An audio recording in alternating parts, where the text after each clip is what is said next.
So much has happened since I last saw you.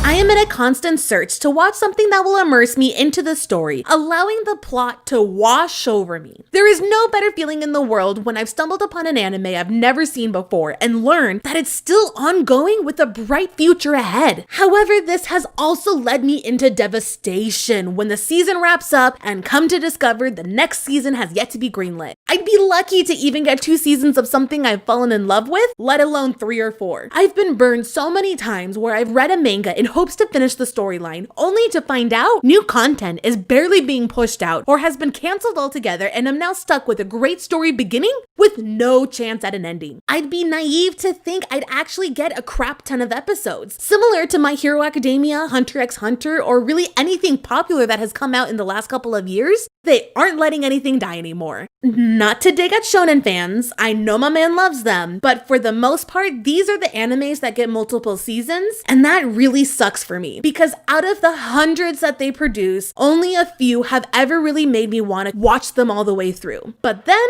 I found this really cool, funny, dark story about a boy who ate a demon finger. Hello, I am the Lazy Critic, and I am obsessed with the potential of Jujutsu Kaisen. I find myself excited for what's yet to come, as there are so many different directions it can take. Curses and demons are a thing. These guys are bad. These guys are good, and I swear there has to be hidden clues in this intro. I live for this kind of excitement and become addicted to its potential, falling into a loop of scrutinizing over every little detail, trying to find clues within the lines of each dialogue, even coming up with my own theories on where the story is going to go, how the characters are going to change, and what kind of depressing moments I should prepare myself for. I just let myself have fun while I inhale the content as if I'm an addict. Jujutsu Kaisen has the potential to give me the complex characters I crave, along with multiple intense story arcs that question the entire universe we have grown to know and love. What those story arcs include? I don't know. But I am here for the ride, and you might want to be too. Hey, I know. Let's start with an action adventure. From here on out, some things I say may be considered spoilers, so if that's a concern for you, go catch up and get on my level.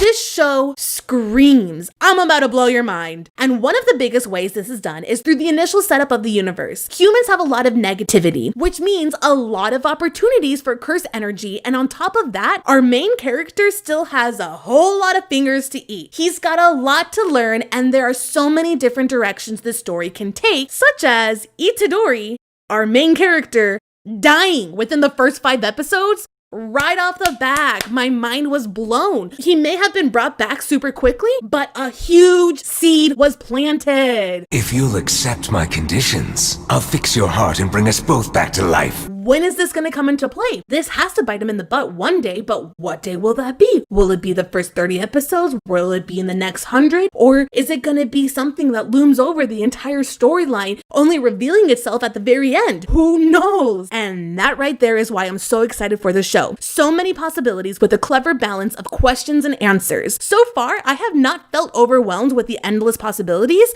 but am excited for them.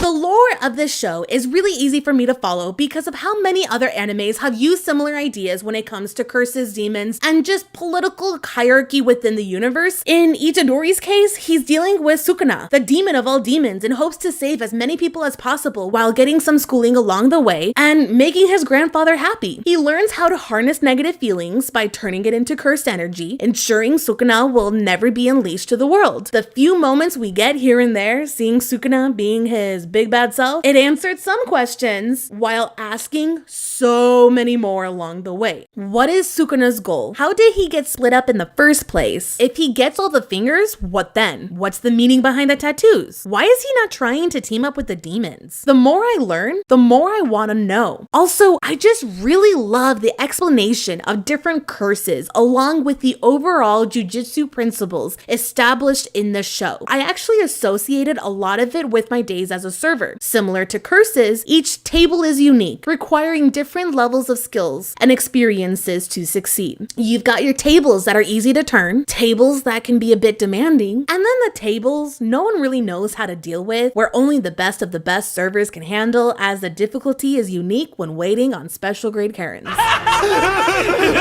There's a time and a place for strictly good and strictly bad characters, but blurring the lines always give to a much more exciting viewing. It's a reason why I'm a fan of anti-heroes, or any character who struggles with the concept of good versus evil, which is something we see a lot of in Jujutsu Kaisen, making all of the side characters so much more unpredictable, but more fun to watch. Yeah, we know these guys are good. But will they have what it takes to kill Itadori at the end of the day? For the greater good, will they kill him? Can that be done? Then we've got these guys who might be bad because of how they're acting, but are they bad? Or are they just loyal to the principles of Jujutsu, as their whole role revolves around exorcising demons? Isn't that what's technically in Itadori right now? What right do I have to be mad at these characters who are only doing what their principal told them to do, as it lines up with the overall Jujutsu philosophy? I can understand why there's a lot of love being directed towards the show. The manga already has 140 chapters, which means only having 15 anime episodes is just the beginning. There is so much more to come, and I am ready to absorb it all. Plus, I really like the female characters, and I haven't had any character who has reached the level of annoyance some other characters and some other animes have reached. So there's hope in that too. This is actually a lot of what I've been looking for, and maybe it's something that you've been looking for too. Thanks for letting me rant. I'm the Lazy Critic, and I hope you have a wonderful day.